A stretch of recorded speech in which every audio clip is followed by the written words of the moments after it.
Hello everyone, welcome back. Please comment, subscribe, folks. Comment, subscribe, like the videos. Also share the videos. I want to thank everyone that does like, watch, and share my videos. You folks are the absolute best. Listen, folks, there's a link tree down below. Has links to all of my social media platforms. Please go down there. Follow me across all my social media platforms or talk to me because I talk back. Also down there as well as links to all of my YouTube pages. Please go down there, subscribe to all my YouTube pages, and turn on your notifications so when I post content, you folks will be in the know. Now with that said and done and put to the side, I've come to talk to you folks today about Joe Douglas. Oh, yes, I've come to talk to you about Joe Douglas, all right? He was in Indy. As we all know, the NFL Combine's going on right now. And, he sat down with the media and had a press conference. And there was a lot of interesting tidbits that came out of this press conference. And I want to get into it and talk to you folks about it. Now, we all know that the New York Jets are in search of a quarterback. Sull's talked about it, attacking the market for a veteran QB. Our owner, Woody Johnson, has talked about spending big for a quarterback. He talked about how it's the missing piece, right? And of course, the media said, hey, listen, Joe Douglas, what's going on, bruh? What is going on? What are you guys doing in your search? And of course, the guy that they started off with was Derek Carr. For those of you that don't know, Derek Carr has visited the Jets before. He's currently in Indy as well, and he's planning to meet with the Jets again. He's also meeting with the Saints again, and he's meeting with the Carolina Panthers. And he's also meeting with other teams as well. According to rumors, there's other teams as well that could be vying for his services, so he may be meeting with other teams too to figure out what he can get done there, right?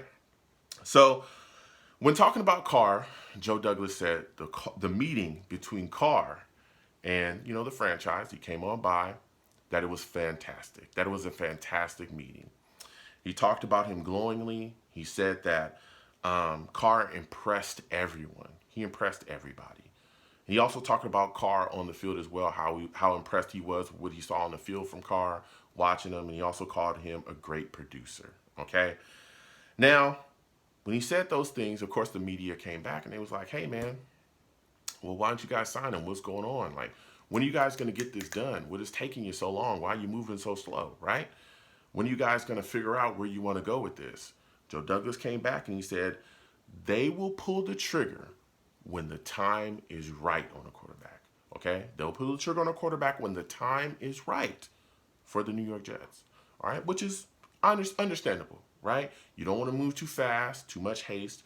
You want to see what's going on out here, see all the options clear in front of you, and then make the best decision. But he also said that free agency versus trade will factor into which veteran QB they decide to go with, okay?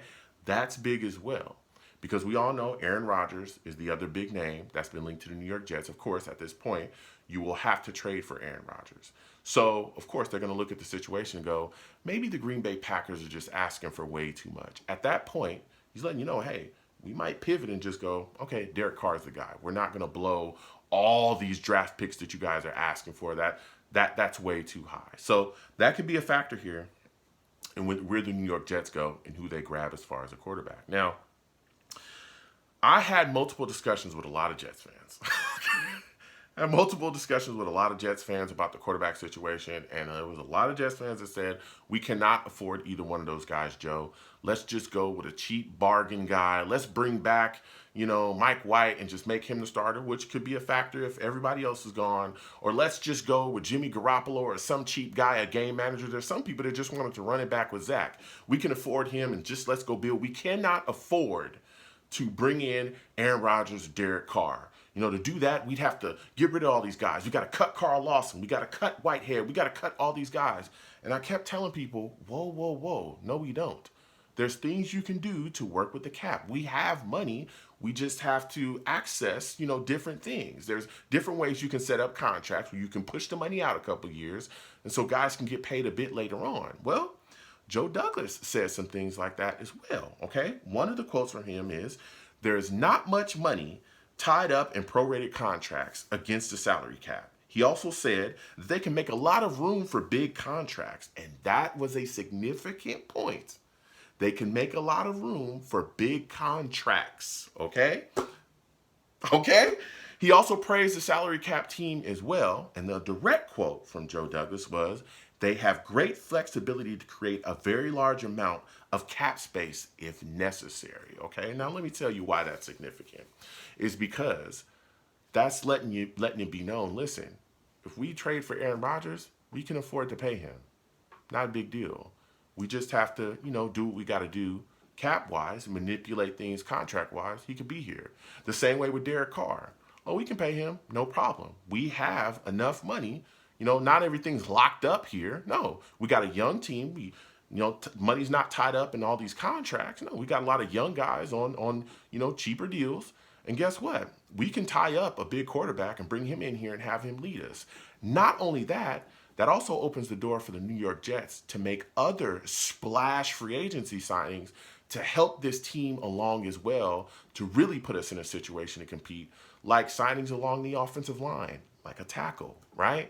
Or maybe a linebacker, or maybe a safety. A lot of positions, other positions that we still need some help at. Maybe Joe Douglas goes out and grabs another guy or a couple other guys, center as well as one of them, right? We need offensive line help like no tomorrow. Maybe he goes out and grabs some of those guys as well as signing a quarterback too. So for everyone that's just all cut everybody, we got to get rid of all these guys to bring, Derek Carr or Rodgers in. Whoa.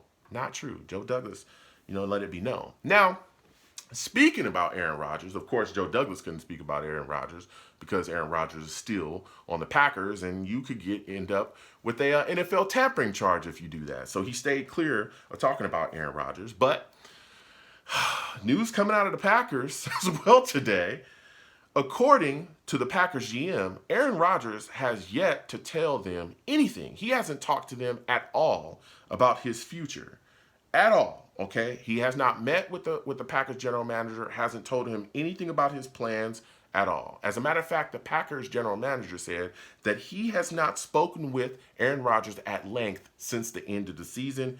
And he also said, until we have those conversations, I think all options are on the table right now. Okay. Okay. They also talked up Jordan Love as well, saying that he was ready to be a starter and all. So, look, I don't know what's going on with Aaron Rodgers. I love Aaron Rodgers. He's my number one guy. I want him. But here's the deal. I don't want to play all these games. Okay, brother? I don't want that. All right? Either you want to be here or you don't. Either you want to play football or you don't. So I'm getting a little nervous. I ain't going to lie. I'm a little scared. I'm not going to lie to you. I'm a little scared, okay? At this point, you can kind of look at the situation and say, maybe the New York Jets should steer away from Aaron Rodgers and start to focus on Derek Carr. I want to get y'all comments down below on that. Tell me what y'all think. But again, the other side of the coin is maybe Aaron Rodgers hasn't said anything to them because in his mind, he's not going to be a Packer anymore anyway.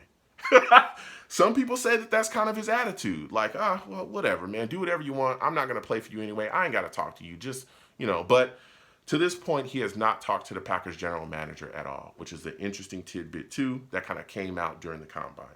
But going back to Joe Douglas, talking about the quarterback situation, he also said that he still believes in Zach Wilson, talked about how much Zach Wilson loves football, how hard he works at it, and he said that people that love the game as much as he does and works as hard as he does, usually they get to see a ceiling and they see success in this league. So, of course, that's just echoing statements that they're not going to give up on Zach Wilson, which they've talked about, Now, as far as Zach Wilson possibly being a starter, I don't know about that.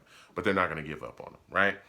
He also talked about Quinnen Williams. He said him and Quinnen Williams have had several positive, good discussions as well. And he's also talked about that he feels that the process will play out the right way, okay, which is big. Of course, Quinnen Williams had a great year. We would love to see Quinnen Williams signed and kept the Jet for years to come. He spoke about Dwayne Brown as well. Dwayne Brown has had surgery on that shoulder. We know that Dwayne Brown played through a shoulder issue this season. Joe Douglas said he's never seen a player play through the type of shoulder situation that he has. But he's waiting on him to recover to discuss his status with him as far as, if the Jets are going to move forward with him and what's going to happen. But he loves Dwayne Brown and, loves what he does on the field as well. So that may open the door to Dwayne Brown being here, for maybe a year or another year, with the New York Jets. I don't know if he's going to be a starter. He may be a guy that could be a backup here. But, they might actually keep him as a starter as well. That could be an option, too, for the New York Jets. It could. He also spoke about Mekhi Becton. Boy, there's been a lot of question marks about Mekhi Becton surrounding him and what was going on with him. He said Mekhi has been in the best place he's been in for a while, mentally and physically. Okay. He also said he's waiting into the league year to start before discussing the fifth-year option. He also talked about how dominant his rookie season was. There's been a lot of talk about Mekhi Becton and that fifth-year option. The New York Jets are going to have to make a decision about that in May. And let me tell you something. I can see both sides of the coin. For me, would I sign the fifth-year option? Yes. Mekhi Becton, that rookie year was special. And I think when he's fully healthy, he'll come back and be dominant. The question is, you are really rolling the dice with him being fully healthy. That man has not been healthy in 2 years. And he's had big knee injuries. And he's a big guy with big knee injuries. Big problems. Okay. We was hoping that he would come back after he initially got the knee injury. We were hoping he'd come back this past season, and he fractured the kneecap and was done again. That's 2 years, next to nothing. All right. You got to wonder. But again, in pictures, he's been looking phenomenal. He's looking like he's in great shape. So we'll see what happens going forward with Mekhi Becton. But let me tell you something. Joe Douglas stood up and spoke his mind, man. And I like some of these tidbits. So comment down below. Let me know what you folks think. How do you folks feel about Joe Douglas and what he said to the media? So comment down below. You folks have a good one. Peace.